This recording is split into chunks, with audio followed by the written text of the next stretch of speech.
Muy buenos días a todos, Dios les bendiga en este nuevo video. Aquí desde Casillas del Sur, transmitiéndole a toda la comunidad inmigrante de habla hispana acerca de elementos muy fundamentales, muy puntuales de la cultura de Casillas, de los lugares de Casillas, para poder ir conociendo más dónde vivimos, dónde nos hemos insertado, qué es lo que nos rodea, cuál es la historia, a grosso modo, de todas aquellas cosas que aquí nos llaman la atención, que desconocemos, y es bueno entonces tener esa cultura básica y general. Y vamos a estar conversando hoy acerca de la Catedral Diocesana de Santa Teresa, que es la iglesia que vemos a un lado de la Plaza Dante. Cuando usted llega a la Plaza Dante, que es como el centro, ¿no? Cuando tú dices el centro, vas para allá, para la Plaza Dante. A los lados vemos muchos negocios, centros de finanzas, etcétera. Pero existe una edificación que llama mucho la atención, que se encuentra a un lado, que es esta catedral, esta iglesia, que nos llama a observarla por lo magnífico de su construcción. Primeramente, entender que cuando hablamos aquí en un video anterior, habíamos dicho que la comunidad que más se desarrolló aquí en Casillas fue la comunidad italiana. La inmigración italiana jugó un papel importante. De ahí que estas personas necesitasen, después del trabajo, el día de domingo, en ciertos días de la semana, ¿no? Buscar aquella parte espiritual que tanto el hombre necesita para seguir adelante. Entonces, momentos de oración, momentos de congregarse todos juntos. Y entonces surge la idea de buscar cómo hacer esto. Se cuenta que anterior a la construcción de la iglesia, los fieles, los católicos, cristianos, se reunían en una cabaña. Dice que era una cabaña como de bambú, muy rústica, pero que bueno, allí tenían sus tiempos de meditación y de conocimiento y espiritual, etcétera, con algún líder que los guiaría, ¿no? Religioso, un líder religioso. Pero después de esta cabaña se dice que existió un señor que brindó su casa y en la Rua Sinimbú, en la actual Rua Sinimbú, brinda su casa para hacer estas interacciones y dicen que la casa se quema, desaparece la casa, cogió fuego y no quedó allí absolutamente nada. Surge la necesidad entonces de una manera más oficial buscar un lugar donde congregar a estas personas que ya vivían aquí, ya tenían su asentamiento, su familia, todo aquí, pero siempre se necesitaba, siempre se necesita, ¿no? Ese lugar espiritual. De ahí que todo fue un proceso, no fue, tuvo una evolución en el tiempo.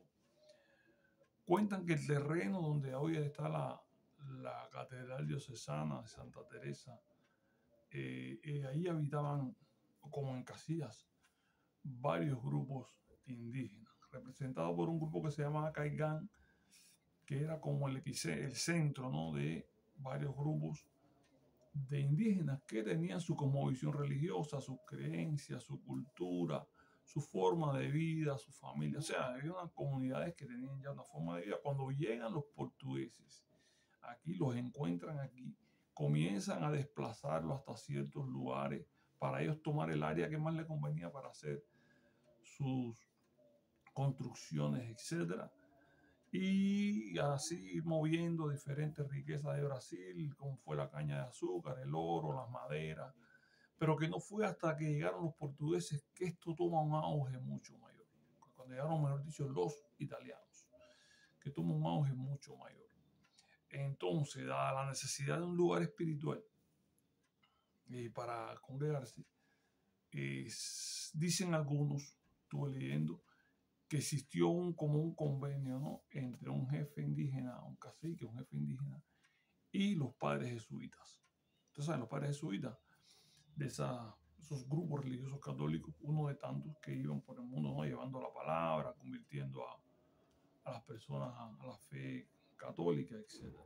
Dice que existió ese convenio, no sé en qué tipo de convenio sería, pero bueno, se le cede estas tierras para la construcción de la iglesia. Jugó un papel importante, según estuve viendo, la emperatriz de Brasil, que precisamente se llamaba Teresa, la esposa de Pedro II. Y como se llamaba Teresa, los italianos en agradecimiento, ¿no?, a las gestiones que ella hizo para que se construyera la iglesia, le pusieron entonces la iglesia Santa Teresa, o sea, por la que llevara el nombre de la emperatriz brasileña. Y ya en 1893 comienza la construcción, que termina en 1899. Y se erige la primera fase de la iglesia. Una iglesia muy sencilla, sin mucho alarde en su construcción, pero bueno, ya una iglesia oficial donde reunirse. Posteriormente, se le agregan con el paso del tiempo todo lo que vemos hoy. O sea, los vitrales, los pisos, todo el revestimiento frontal que vemos con esos pináculos, todo eso se le agrega posteriormente hasta tener la catedral que vemos hoy, ¿no?, que fue evolucionando en el tiempo, hasta tener la catedral que vemos hoy con esas dos escaleras laterales pero muy elaboradas de una forma verdaderamente magistral, y con esos pináculos que se elevan como tratando de tocar el cielo, que es precisamente el mensaje que transmite, ¿no?, tratando de tocar el trono de Dios. Y ahí entonces ya comenzó esta nueva etapa, ¿no?, que es la que vemos hoy nosotros, que es la que observamos, la iglesia que observamos hoy. Ahora, no todo fue color de rosas. Bien, estos grupos indígenas que vivían aquí en esta zona fueron siendo desplazados poco a poco. Los que llegaron de otras naciones, bueno, empezaron a construir su vivienda, a construir sus negocios, y necesitaban espacio en todo este bosque, porque se dice que aquí era un gran bosque, era todo lleno de maleza, de árboles. Y me lo imagino porque aquí, cuando uno recorre Casillas, que es un lugar bastante montañoso, y tú miras a ciertos lugares, ves como islas de bosque, y bosque tupido. Tú tratas de entrar y casi no puedes. Es casi imposible entrar. Y me imagino que en aquel tiempo fue así, y que los inmigrantes italianos y los otros europeos que llegaron tuvieron que desbrozar todo ese campo, tanto para construir la iglesia como para construir su vivienda, sus negocios, etc. Y más que todo, la iglesia se volvió un elemento aglutinador. La mayoría de los inmigrantes eran católicos, profesantes católicos. Y entonces la iglesia los aglutina a todos juntos. Es el centro que les da a ellos como la condición de ser parte ya de una sociedad incipiente, que sería posteriormente lo que vemos hoy. Bien, la Casilla que vemos hoy. Si tú vas a Casillas, todos los negocios, generalmente casi todos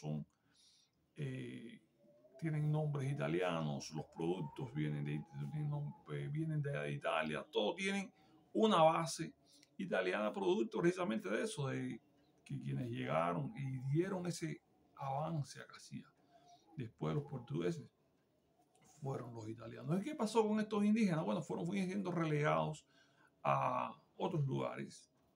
Bien, y es difícil hoy encontrarse a personas así en cualquier lugar. Como tú y como yo, caminando por una calle de Casillas, no los ves. Son muy pocos, si existen, son muy pocos. Los ves tal vez un día en una acera vendiendo sus muñequitos, sus cositas, ¿no?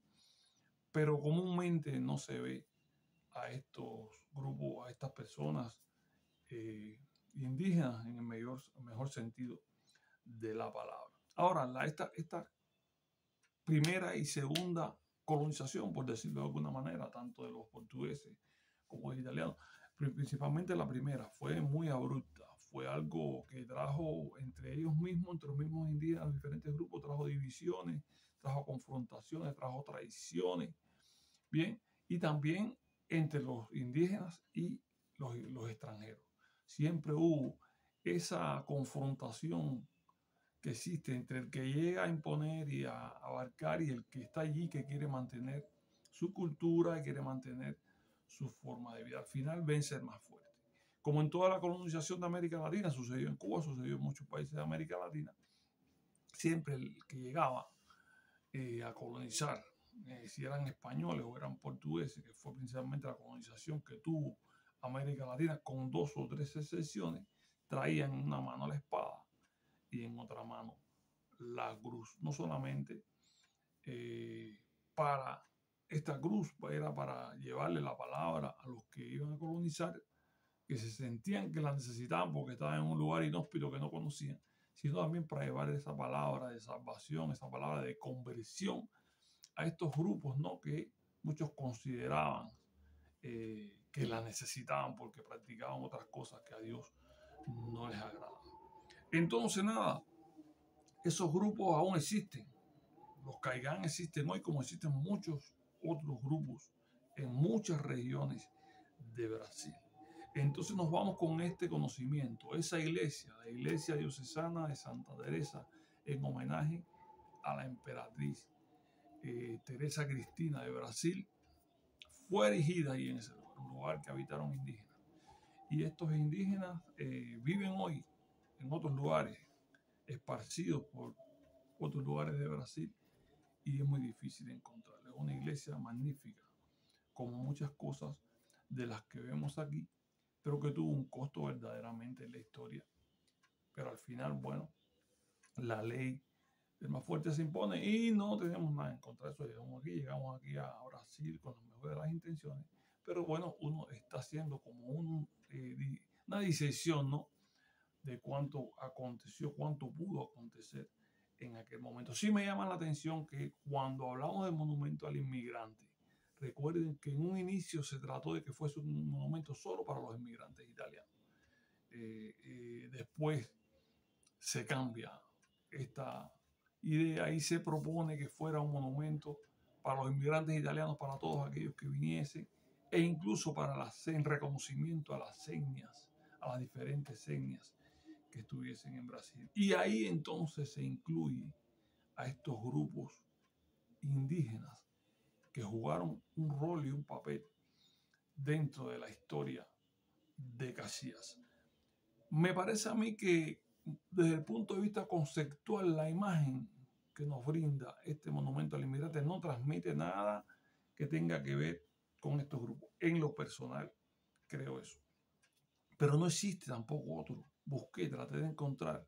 Cuando busqué etnias y me remitía a donde me mandaban al monumento al inmigrante. No existe una tarja, no existe un busto, no existe una imagen que refleje la presencia de estos grupos y su importancia en la cultura casiense y brasileña.